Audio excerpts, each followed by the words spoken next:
Weather Service in Fort Worth has issued a flash flood warning for west central Watts County and north central Texas until 11:15 p.m.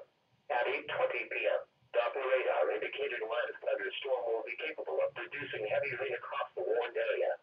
Flash flooding is expected to begin shortly. Be especially cautious at night when it is harder to recognize the dangers of flooding. Turn around, don't drown when encountering flooded roads. Most flood deaths occur in vehicles.